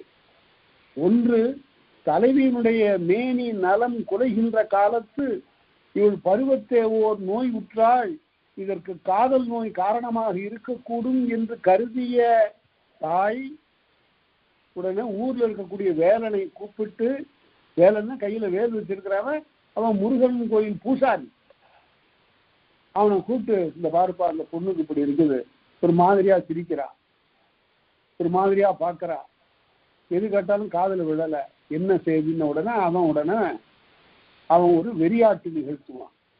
அதாவது சாமி ஆடுதல்னு பேர். அது அங்கிருந்து கடவுளால் தீண்ட பெறுதல். அவன் உடனே அவனுடைய உடம்புல அங்கிருந்து வந்து அந்த தெய்வம் ஏறிய நிலையில அவன் பேசுவான். இந்த பெண்ணுக்கு ஒரு குற்றம் நிகழ்ந்திருக்கிறது, இது எங்கோ காட்டுக்கு போகும்போது ஏதோ ஒரு பேய் தீண்டி இருக்கிறது, அதை நான் போக்குவேன்னு ஆடுவான். அப்பதான் தோழி சொல்லுவா, அறிவு கட்ட வேளா, இதே வார்த்தையை சொல்றான் நற்றிணையில, அறிவு கட்ட வேலனே, இவருடைய நோய்க்கு என்ன காரணம்னு உனக்கு தெரியலையே, மடவை மன்ற வாழிய முருகனி, மடையன் மடவை மன்ற வாழிய முருகே, முருகனே வேலையந்தியவனே வேலனே, உனக்கு அறிவு இல்லை, இவருடைய நோய்க்கு வேறு காரணம் என்று அவ பேசுறான். இதுக்கு பேர் வெறியாட்டு. அங்க அகத்துல நடக்கிற வெறியாட்டு வேற, இங்க புறத்துல நடக்கிற வெறியாட்டு என்னன்னா, ஒருத்தனுக்கு திடீர்னு சாமி வந்துடுவாங்க, நல்ல நேரம்தான், போய் கொண்டா எல்லா பசுக்களையும் கொண்டான். அதே போல அங்க விடாத எல்லா பசுக்களையும் மீட்டு வந்து விட வேண்டும் என்று இதுதான் வெறியாட்டு. இந்த வெறியாட்டு என்பது அகத்திலும் நிகழும் புறத்திலும் நிகழும் என்பதை நினைவிலே கொள்ளுங்கள். அடுத்து, வேலனை வேண்ட வெறிமனை வந்தோய், நீ வெறியாட்டு இடத்துல வந்தவனே, நந்தா சிந்தித்து பார், இவருடைய நோய்க்கு இதெல்லாமா காரணம் என்று பேசுவார். அது அகத்துறை வெறியாட்டு, இது புறத்துறை வெறியாட்டு. அடுத்து, உருவகை வேந்தடை தெரிதல் வேண்டி ஏந்து புகழ் போந்தை வேம்பே ஆரண உருவும் மாபெரும் தானையர் மலைந்த பூமும். 3000 ஆண்டுகளுக்கு முன்னாடி இருந்த ஒரு வீர பண்பாட்டை பற்றி இப்படி பேசுகிறானே, எந்த நாட்டு இலக்கியத்திலையும் இப்படி ஒரு பகுதி இல்லையே. போந்தை வேம்பே ஆர், போந்தைன்னா பனை, வேம்பு தெரியும், ஆர்னா ஆட்சி. இந்த மூவேந்தர்களுக்கு இதெல்லாம் அடையாள மாலை. சேரர்கள் பனம்பூ மாலையை சூடுவார்கள், பாண்டியர்கள் வேப்பம்பூ மாலையை சூடுவார்கள், சோழர்கள் ஆத்தி மாலையை சூடுவார்கள். இதெல்லாம் அடையாள மாலை. போருக்கு போகிற வீரர்களும் காலாட்படை வீரர்களும் இந்த பூக்களை சூடி செல்வார்கள். நாங்க இன்ன அணியை சார்ந்தவர்கள் என்று. 3000 ஆண்டுகளுக்கு முன்னால ஒரு முறைகட எல்லாரும் மயங்கி போர் செய்தல் இல்லை. இன்னார் இன்னார் இன்ன படைப்புரியார் என்ற ஒரு அடையாளத்தோடு போய் நிற்பான். அப்படி செய்யக்கூடிய போர், அவ்வாறு செய்யக்கூடிய போரை விளக்குவதுதான் போந்தை வேம்பே ஆரணவரும் மாபெரும் தானையர். அப்ப 3000 ஆண்டுகளுக்கு முன்பு தமிழக அரசு, மூவேந்தர் அரசு இருந்தது என்பது. எப்ப இருந்தது? பிறரெல்லாம் வேந்து அரசு முறைமை செங்கோல் என்றெல்லாம் கொள்ளாத காலத்தில், ஆங்காங்கு பதிபெயர்ந்து போவதே இயல்பாக கொண்டிருந்த காலத்தில், தமிழன் வடவேங்கடன் தென்குமரி ஆயிடை தமிழ்கூர் நல்லுலகத்தில் தங்கி இருந்து 3ஆக பிரித்து கொண்டு நாட்டை ஆண்ட முறைமை பேசப்படும். இப்படி ஒரு 3000 ஆண்டுகளுக்கு முன்பு அரசியல் வரலாறு எப்படி இருந்தது? வேற எங்கேயும் ஒப்பிட்டு பாருங்க. இல்ல, இதெல்லாம் பழம்பெருமை பேசுவதாக ஆகிவிட்டதே. இதையெல்லாம் பண்டை காலத்து இருந்தன என்று சொல்லுகின்ற போது நமக்கு வருத்தமாக தான் இருக்கு. இப்ப நீ என்ன தானே கேட்பான். உங்க தாத்தா காலத்துல எப்படியெல்லாம் இருந்திருப்ப, இப்ப நீ என்னப்பா அப்படின்னு கேட்பான். வைக்கம் முகமது பஷீர் ஒரு நாவல் எழுதியிருந்தார், எங்கள் தாத்தாவுக்கு ஒரு யானை இருந்தது. அது மாதிரி ஆயிடுச்சு நம்ம காலம். என்னுடைய பாட்டன் ராஜேந்திர சோழன் கங்கை கொண்டான், அவனுடைய தந்தை ராஜராஜ சோழன் 3 மண்டலத்தையும் கை கொண்டான் என்றெல்லாம் நாம எழுதி படிச்சுட்டு இருக்கிறோம். இப்ப நம்முடைய நிலைமை என்ன? நம்முடைய மொழி எங்க இருக்கு? நம்முடைய பண்பாடு எங்க இருக்கிறது? எல்லாம் சிதைந்து போயிருக்கு. என்னுடைய நூல்கள் எங்க இருக்கின்றன? எல்லா நூல்களும் சிதைஞ்சு போச்சு. ஆத்துல கொண்டு போய் விட்டது போல ஒரு அறியாம இருக்க முடியுமா? என்னடா செய்யறதுன்னு கேட்டான். எங்க வீட்டுல நிறைய ஓலைச்சுவடி 2 கண். அவங்களுக்கு அறிவுரை சொன்னான் ஒருத்தன், கொண்டு போய் 18 ஆடி 18 காவேரியில விட்டுடு, நீ உன்னுடைய மொழி ஏடுதானே இது, இதெல்லாம் எதுக்கு வச்சுட்டு இருக்கிற, என்னன்னா கொண்டு போய் விட்டுடுன்னா விட்டுட்டா என்ன? இந்த மாதிரியான ஆற்றலை விட வேண்டும் என்ற அந்த கருத்து தமிழனுடையதே இல்லை. அவன் எப்பொழுதும் தன்னுடைய உடைமைகளை ஆற்றல போட்டவன் இல்லை. கடல்ல போய் முத்து எடுத்ததாகத்தான் வரலாறு இருக்கிறதே தவிர,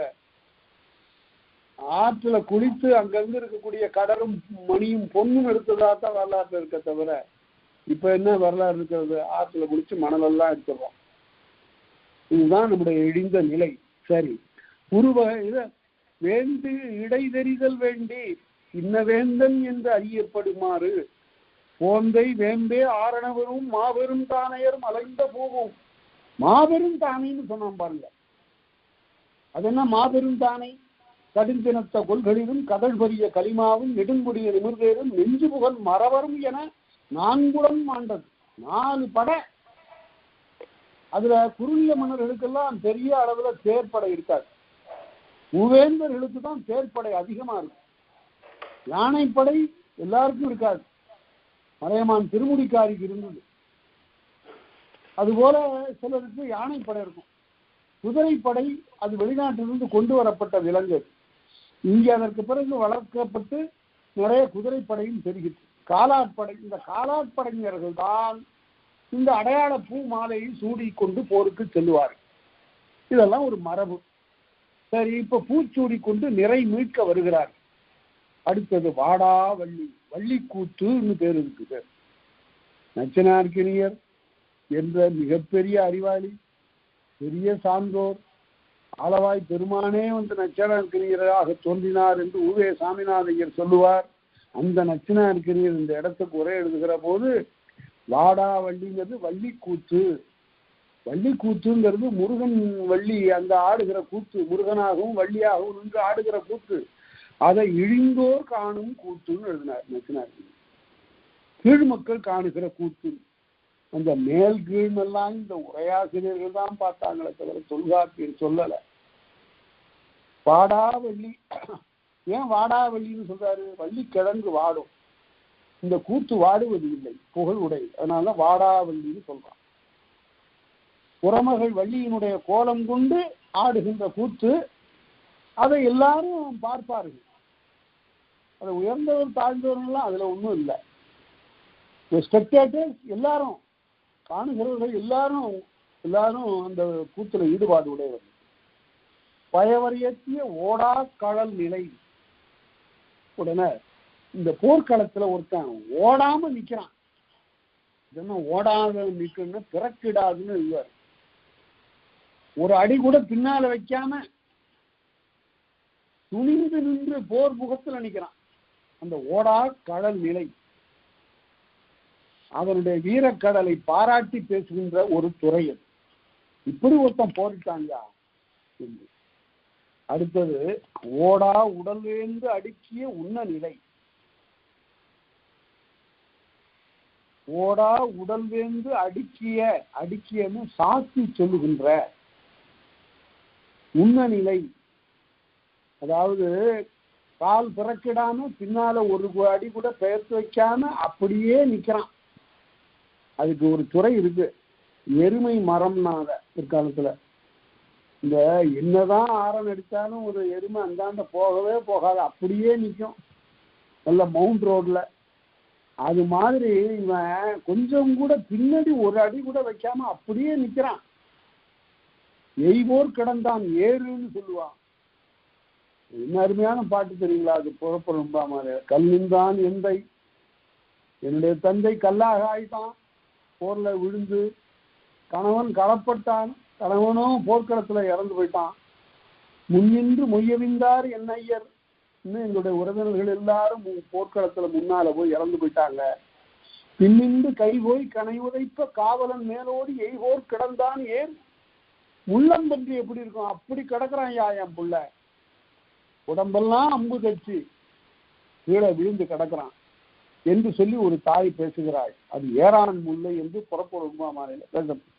அப்படிப்பட்ட பிறக்கிடாத பின்னால காலடி பெயர்த்து வைக்காத ஒருத்தனை உண்ண மரத்தோடு சார்த்து சொல்லுவார். அது என்ன உண்ணமரம்? உண்ணமரம் என்றால் வாகை மரம். இந்த வாகை மரத்துக்கு ஒரு இயல்பு உண்டு. அதனுடைய இலை தடையெல்லாம் அப்படியே வாடாம இருக்கும். 360 நாளும் இந்த வாகை மரம் அப்படியே இருக்கும்.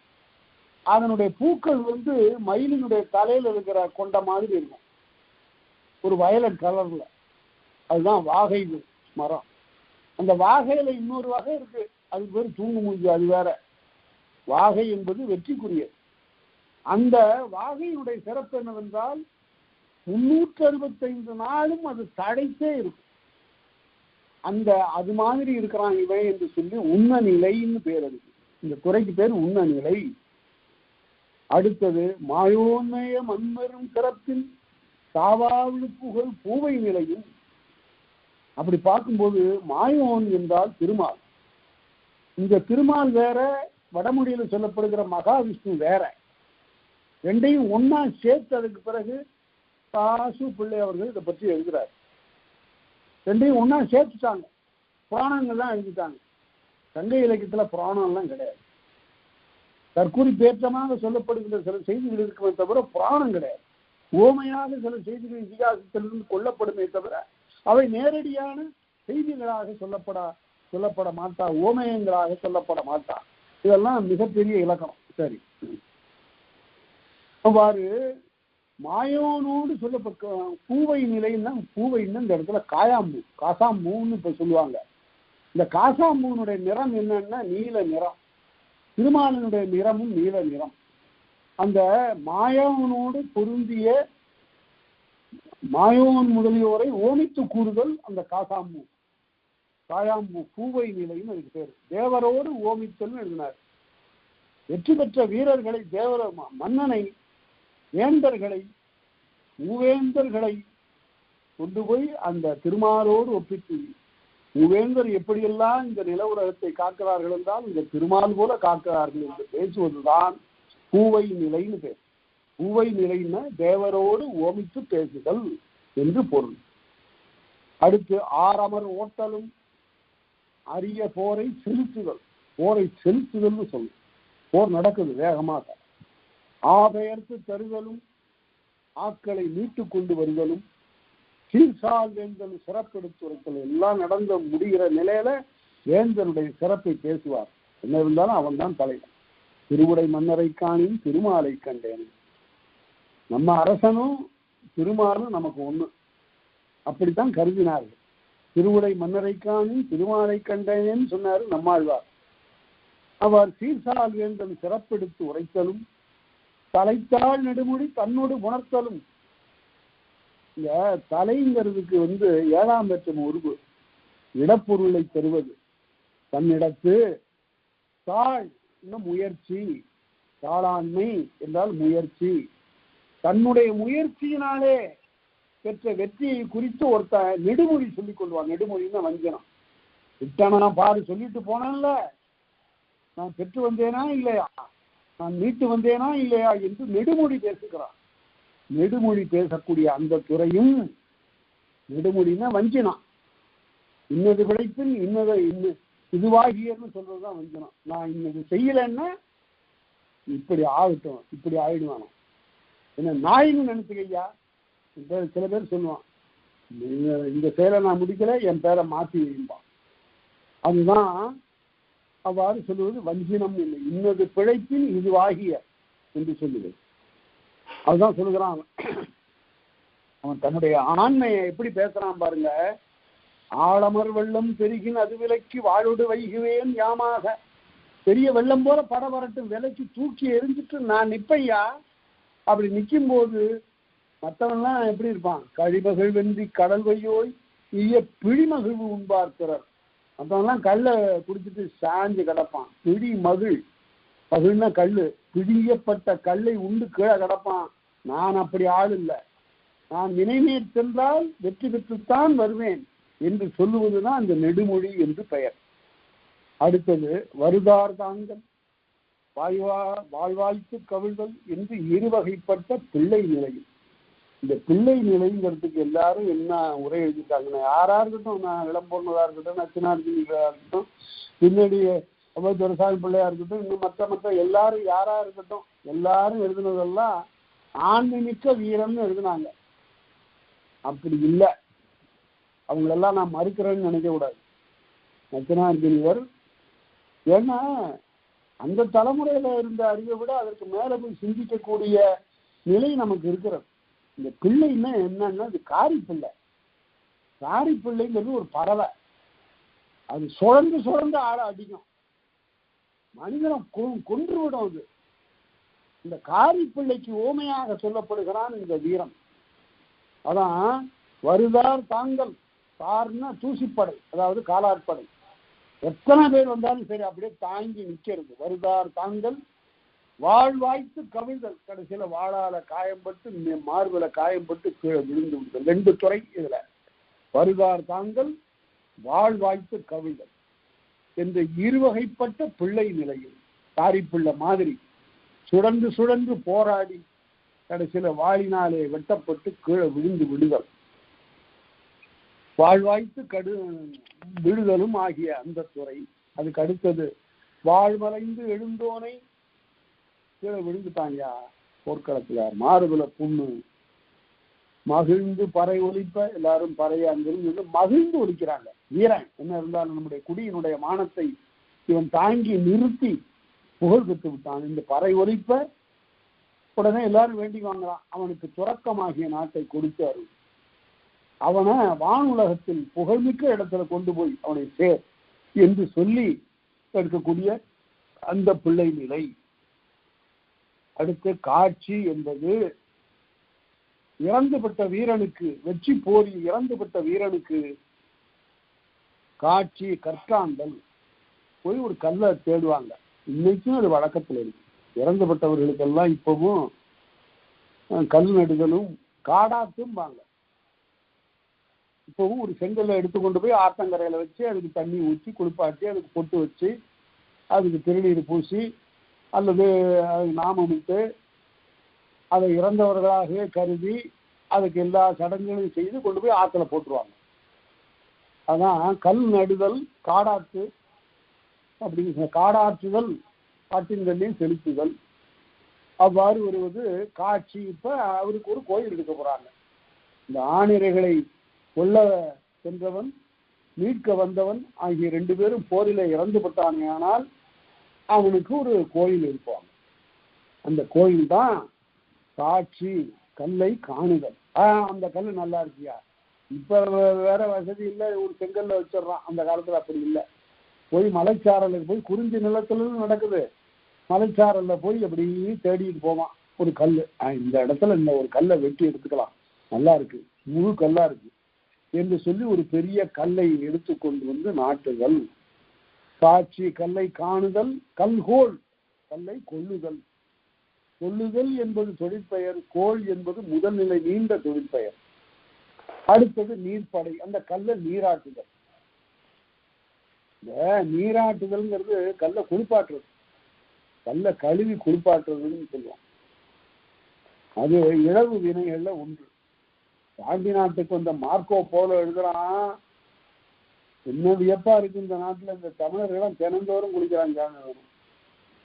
வைகை ஆற்றுல மக்கள்லாம் நீராடி கொண்டிருந்ததை பார்த்துட்டு அவன் சொல்லுறான், இங்க இந்த நாட்டுல இருக்கிற மக்கள் தினந்தோறும் குளிக்கிறாங்க, நாள்தோறும் குளிக்கிறான் என்று எழுதுனான். அப்ப நாம நம்முடைய தூய்மையும் அவனுடைய தூய்மையின்மையும் தெரிவிக்காம ஒரு வாரத்துல ஒரு நாள் குளிப்பான் போல. அவ்வாறு நீர்ப்படை நடுதல், கல்லை நடுதல். சீர்த்தகு சிறப்பின் பெரும்படை, பெரும்படைன்னா கோயில் எழுப்புதல், கோட்டம் சமைத்தல். அவனுக்கு ஒரு சிறிய கோயில் கட்டிடுவான். அதனால்தான் பேராசிரியர் கைலாசபதி எழுதினாரு, இதுல இருந்து தான்யா வந்தது கோயில் அமைக்கிறது. நீங்க நினைச்சு பாருங்க, 3000-4000 ஆண்டுகளுக்கு முன்பு சிந்துவெளி நாகரிகத்துல கோட்டை சமைத்து வாழ்ந்தோம் ஐயா இந்த தமிழன். அவனுக்கு அவ்வளவு அருமையான ஒழுங்கான வீடுகள் சமைத்து கட்டக்கூடிய திறம் இருந்தது. புதை சாக்கடை வச்சிருந்தான்னா அந்த காலத்துல 3000 ஆண்டுகளுக்கு முன்னால வீட்டுல போற சாய்க்கடை நீருக்கு புதை சாக்கடை வச்சிருந்திருக்கிறான். அவ்வளவு ஒப்பனை அறை வச்சிருந்திருக்கிறான். குளிக்கக்கூடிய நீர்நிலைகளை செம்மையாக வைத்திருக்கிறான். குளியல் அறை இருந்திருக்கு.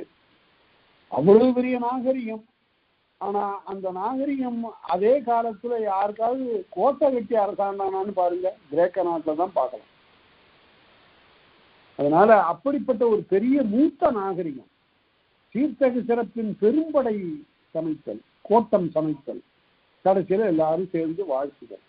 பார்த்தாரு, இதைத்தான் இளங்கோவடிகள் அப்படியே கண்ணகிய கொண்டு போய் ஒரு வீரனாக உட்கார வச்சார். காட்சி, காட்சிக்காதை, கால்கோட்காதை, நீர்ப்படைக்காதை, நடுகற்காதை, பெரும்படைக்காதை எல்லாம் அப்படி வரிசையா வச்சுட்டார் அவர். வீரனுக்கு சொல்லப்பட்ட துறைகளை எல்லாம், புறத்துறைகளை எல்லாம் கண்ணகிக்கு உரியனவாக ஆக்கிவிட்டார். எவ்வளவு பெரிய நிகழ்ச்சி அது. அந்த ஆளு ஒரு புரட்சி காப்பியம்னு சொன்னா அதுதான் புரட்சி காப்பியம். ஆடு மாடுகளை கொண்டு வருவதற்காக நிகழ்த்தப்பட்ட போர்கள்ல, மீட்கப்பட்டுவதற்காக நிகழ்த்தப்பட்ட போர்களில் இறந்தவர்களுக்காக செய்யப்பட்ட பெருமைகளை எல்லாம் ஒரு குலமாதருக்கு, ஒரு வீட்டிலே பிறந்த பெண்ணுக்கு, அறத்திற்காக போராடிய ஒரு பெண்ணுக்கு தெய்வமாக்கி கொண்டாடினான் சேரன் செங்குட்டுவன். அதுதான் வாழ்த்துக்காதைன்னு கடைசியில் முடித்தார். அந்த வாழ்த்துக்காதை அப்புறம் வரந்தருக்காதைன்னு சேர்த்துக்கிட்டார். ரொம்ப சிறப்பு என்னன்னா 13 அடிகள்ல இந்த வரந்தருக்காதையில இளங்கோவடிகள் தன்னுடைய செய்தியை, தன்னுடைய வரலாற்றை சொல்றார். இந்த காப்பியத்தை எழுதிய நான் இருக்கிறேனே, நானும் கண்ணகியை போய் சாமி கும்பிட போனேன். அந்த கண்ணகி ஒரு தெய்வமாக வந்து ஒரு சாமி ஆடுகிற நிலையில அங்கிருந்து வந்து என்னை பற்றி என்னுடைய கதையை இந்த 13 அடிகள்ல சொன்னான்னு சொல்றார். என்ன? வஞ்சி மூதூர் மணிமண்டபத்துடைய நுந்தை தாழல் இருந்தோய், இமயவரம்பன் சேரலாதனுடைய தந்தையாகி அவனுடைய தாயின் கீழே நீ உட்கார்ந்திருந்தாய். உன்னுடைய அண்ணன் செங்குட்டுவனும் இருந்தான். அந்தான் ஒரு நிமித்திகன். இந்த அரசனுக்கு பின்னால அரசாளக்கூடிய ஒரு வாய்ப்பு இந்த சின்ன தம்பிக்கு தான் இருக்குன்னு சொல்லிட்டு போட்டான். செங்குட்டுவனுக்கு இல்லையா, இளங்கோவுக்கு தான் இருக்குன்னு சொல்லிட்டான்.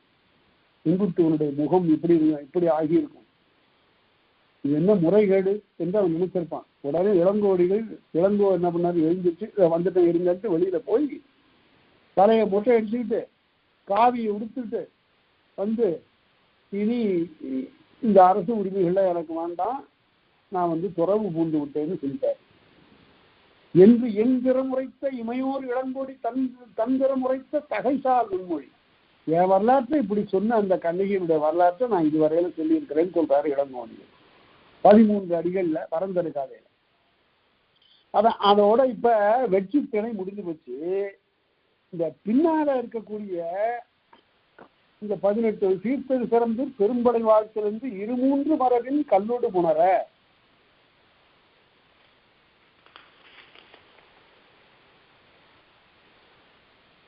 இருமூன்று மரபின் கல்லோடு புணரன்னு சொல்றாரு பாருங்க.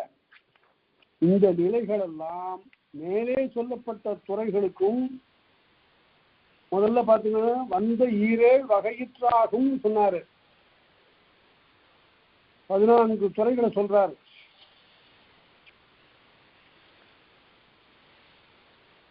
அதுக்கு பிறகு அடுத்தபடியாக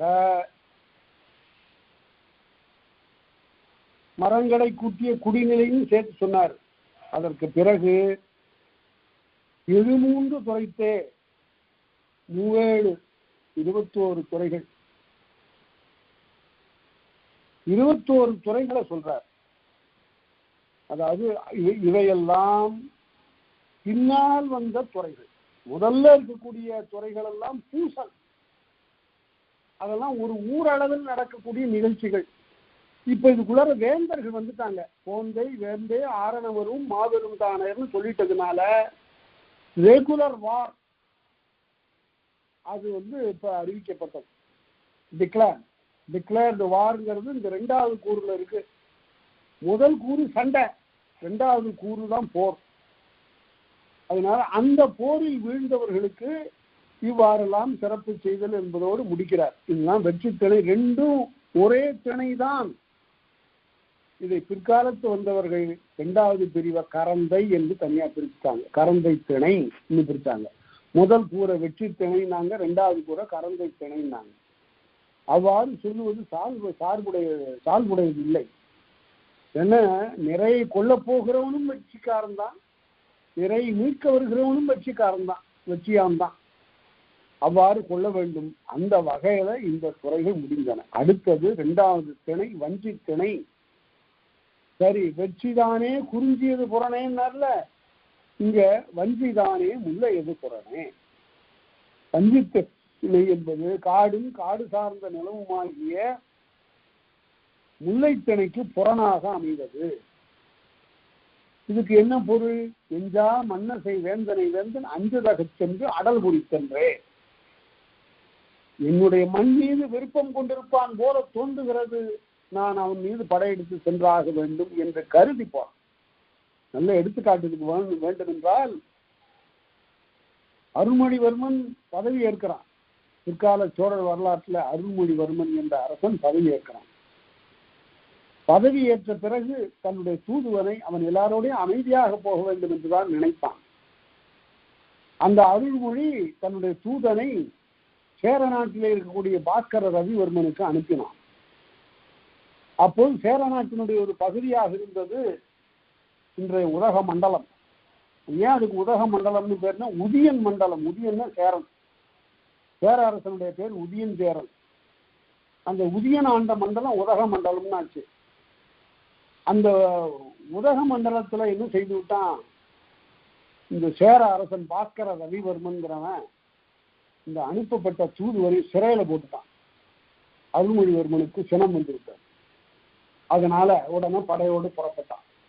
புறப்பட்டு போய் வழியில நடந்த பாண்டியனோ அமரபயங்கன் என்ற பாண்டியனை வென்று சேர நாட்டுக்கு போய் உதக மண்டலத்துல போய் அங்கும் போர் செய்து சேரனையும் அடக்கி வீழ்த்தி தன்னுடைய தூதுவரை மீட்டான்.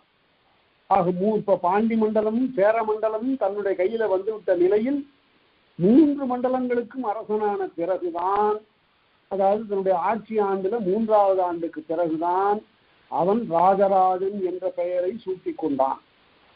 அதுவரையில் அவனுக்கு பேர் அருள்மொழிவர்மன் தான். அது தெரியாம தவறா பல பேர் அவன் பட்டம் பெற்ற பொழுதே அவன் ராஜராஜன் என்ற பெயர் பெற்றான்னு எழுதுறாங்க. அது வரலாற்று பிழை. அந்த மாதிரி ஒரு கட்டுரை தினமணியில வந்தது, நான் மறுப்பு எழுதினேன், போடல. அதே போல 3 மண்டலத்துக்கும் தலைவனாக இருந்தான். அதான் என்னுடைய நாட்டை கொள்ளுதல், என்னுடைய தூதுவனை இகழ்தல் ஆகிய செயல்களுக்காக படையெடுத்து போறான். அதுக்கு பேர் வஞ்சி திணை. அஞ்சுதகத்தலை சென்று அடல் குறித்தென்றே. அடல்னா அடுதல், போர். அதாவது அடல்னா அடுதல், தாக்குதல் பொருள். சமைத்தலுக்கு கூட அடல்னு ஒரு பொருள் பேர் உண்டு. ஏன்னு கேட்டா அங்கேயும் கரண்டியும் அகப்பையும் போட்டு தாக்குறாங்கல்ல, அதனால அதுக்கும் பேர் அடல் தான். அட்டு உண்ணுதல், சமைத்து உண்ணுதல். ஒரு வேடிக்கையா சொன்னாரு, இங்க என்ன பண்ணிட்டு இருக்கிறீங்கன்னா அட்டூழியம் பண்ணிட்டு இருக்கிறேன்னாரு. அட்டூழியம்னு என்ன அர்த்தம்னா சமைக்கிற ஊழியம், சமைக்கிற பணி, அதை அட்டூழியம் பண்ணிட்டு இருக்கிறேன்னாரு. அதனால அடல் குறித்தன்றே. கார்கா வஞ்சி திணை என்பது முல்லை திணைக்கு, முல்லைக்கு கார்காலம் உரியது. இந்த கார்காலம் தொடங்கு முன்பு நிகழ்கின்ற இந்த போர் ஆதலால் இது வஞ்சித்திணைக்கு உரியதாயிற்று. நிழலும் நீரும் உள்ள இடம் பார்த்துதான் போரிடுவான், அதுக்கு முல்லை நிலம் ஏற்றது. அதனால இது வஞ்சிக்கு முல்லை புறன் என்று சொன்னான். அது மட்டுமல்ல, முல்லை பாட்டுன்னு ஒரு பாட்டு இருக்கு பாருங்க, அதுல வஞ்சித்திணை கூறுகள் எல்லாம் இருக்கும். 10 பாட்டுல தலைவியை பிரிந்து இருப்பான் தலைவர் முல்லையில. அதே போல இங்கேயும் போர் வீரர்களால் தங்களுடைய துணையை பிரிந்து போர்க்களத்துக்கு வர்றாங்க. அதனால இது வஞ்சித்திணை. சரி, இதனுடைய துறைகளை பார்ப்போம். அங்க படை எங்க அறவும்னாரு, இங்க இயங்கு படை அறவுங்கிறார். அதேதான் இங்க படை புறப்படுது. இயங்கு படை அறவும் எரிபறந்து எடுத்தல், ஊரையெல்லாம் தீ கொழுவுதல். இது ஒரு காலத்துல அறமாக இருந்தது, பின்னால வாழ செய்யக்கூடாது என்ற கருத்து வந்துவிட்டது. ஊரையெல்லாம் தீமெடுத்தல், எரிபறந்து எடுத்தல், வயங்கள் எய்திய பெருமையானும். வயங்கள்னா விளக்கம். இயங்குபடை அறவும் என்பது பார்த்தீங்கன்னா மூவேந்தர்களுடைய உடையோடு அப்படி புறப்பட்டு போகும்போது புலவன் பார்க்கிறான். புறநானூற்றுல 38வது பாட்டுல, சிறப்புடை மரபு பொருளுபிம்பமும் அறத்து வழிபடும் தோற்றம் போல நல்லிசை வேட்டம் வேண்டி செல்லுகின்ற உடை இருகுடை பின்பட ஓங்கிய ஒரு குடை தான். அதனால அறம் எப்படி தலை நிற்கிறதோ அது போல இந்த குடை எல்லாவற்றையும் விட ஓங்கி நிற்கிறதா. அதுதான் இயங்குபடை அறம். அப்படி 4 படைகளோடு புறப்பட்டு போறான். ஒரே ஒரு இடத்துல புறநானூற்றுல ஒரு மிகையான செய்தி வருது. என்னன்னு கேட்டா, அப்படியே படை நீளமும் போயிட்டு இருக்கு, வரிசையா போயிட்டு இருக்கு.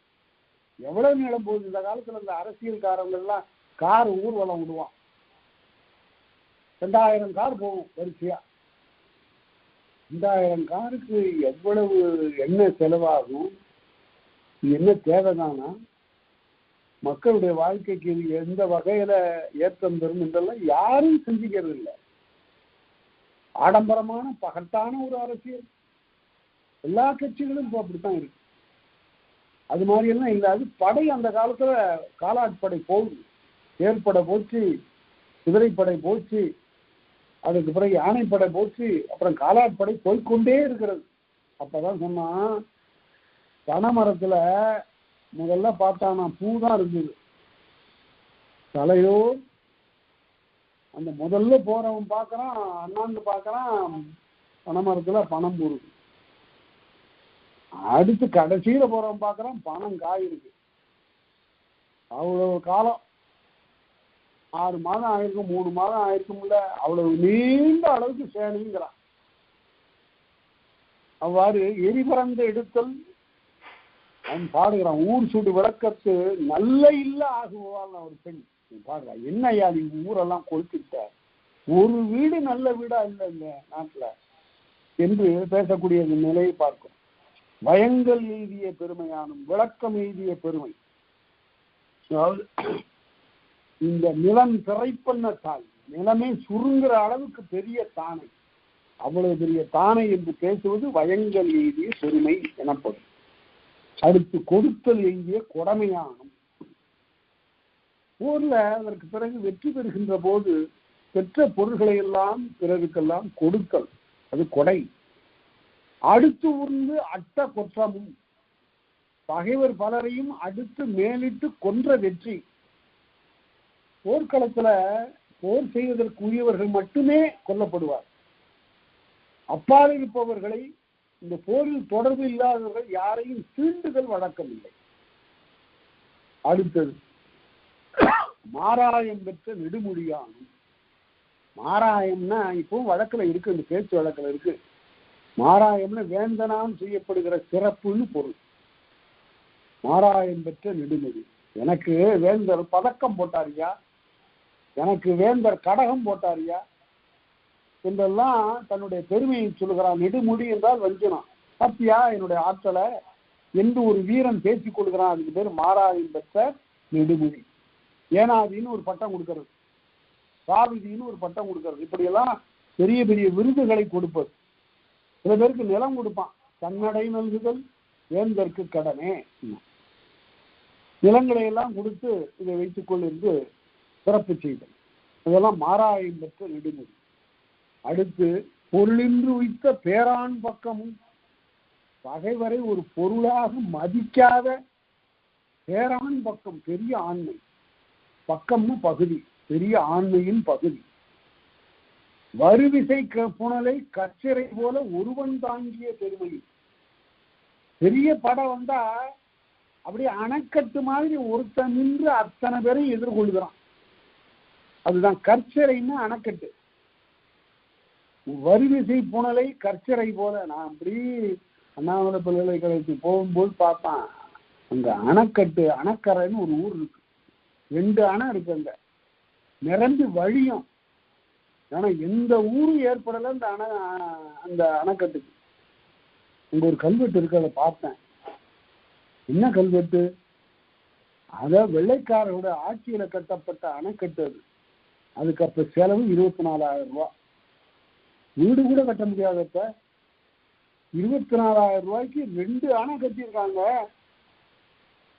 அது பெரிய பெரிய கதவுகள் போட்டிருக்கான், தண்ணீரை தடுத்து நிறுத்தக்கூடியவர்கள். கரிகாலம் கட்டி வைத்தான் கல்லணை, சினிமா பாட்டுல வருது. கரிகாலம் கட்டி வைத்தான் கல்லணை. 18 நூற்றாண்டு சென்ற பின்னும் எழுதியிருக்கணும். 18 நூற்றாண்டு சென்ற பின்னும் அணை பழுதில்லாமல் நின்றது. சின்ன ஊரு கூட அந்த அணைக்கட்டுக்கு ஏற்படலை.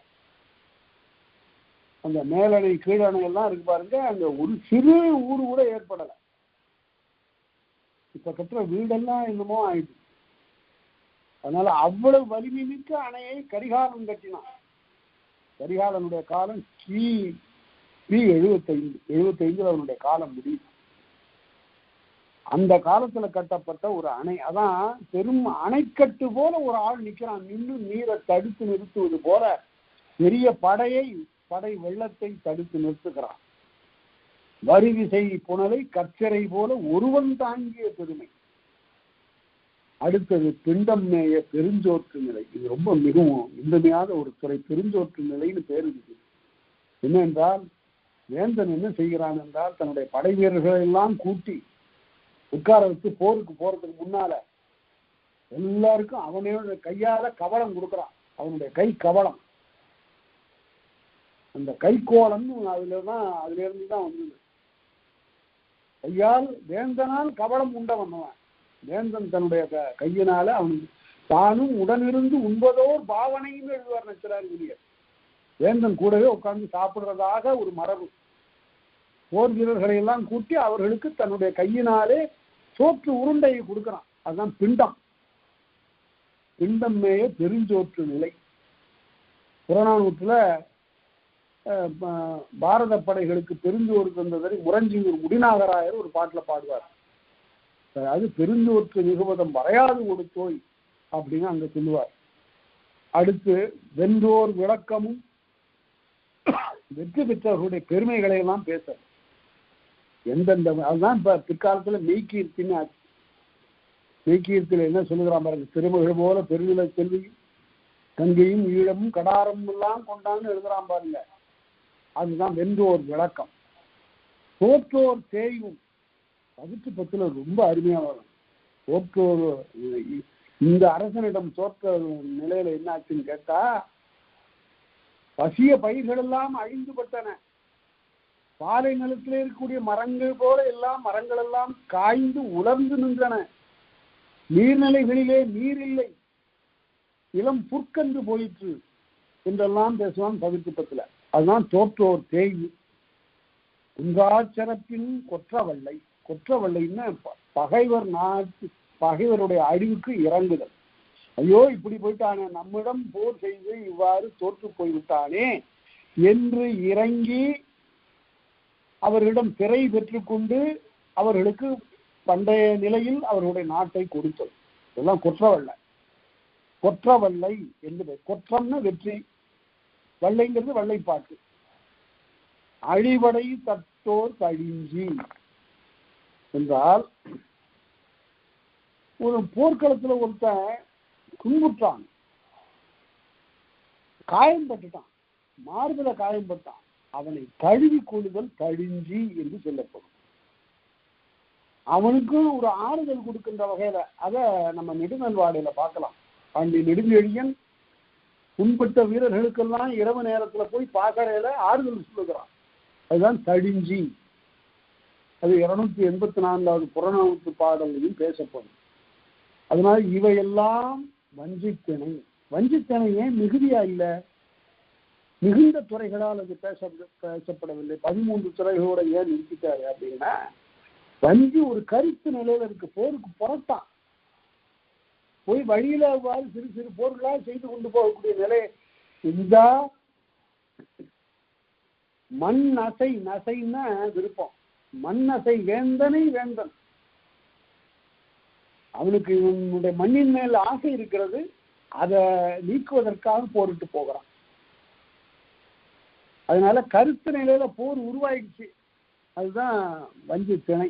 அதனால 13 துறைகளோட அங்க நிறுத்தினார். அதனால வெற்றித்திணை பார்த்தோம், வஞ்சித்திணை பார்த்தோம், 2 திணைகளை பார்த்தோம். மொத்தம் புறத்திணைகள் அகத்திணைகள் போலவே புறத்திணைகளில் 7. வெற்றிக்கு பூ உண்டு, வஞ்சிக்கு பூ உண்டு, அதே போல வெற்றி வஞ்சி உளிமைக்கு பூ உண்டு, உளிமை தும்பைக்கும் பூ உண்டு, வாகைக்கு பூ உண்டு, காஞ்சிக்கு பூ உண்டு, பாடானுக்கு பூ கிடையாது.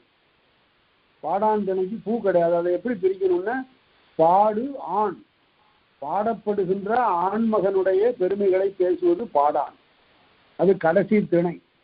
அது போரெல்லாம் முடிந்த பிறகு வேந்தரை புகழ்தல், வெற்றி கொண்டாடுதல் எல்லாம் அங்க, அது கடைசி திணை. அதனால இந்த திணைகள்ல இப்ப 2 திணைகளை பார்த்திருக்கிறோம். இதை பற்றி சிந்திப்போம். அடுத்த வகுப்புல நாம் காண்போம். அனைவருக்கும் நன்றி.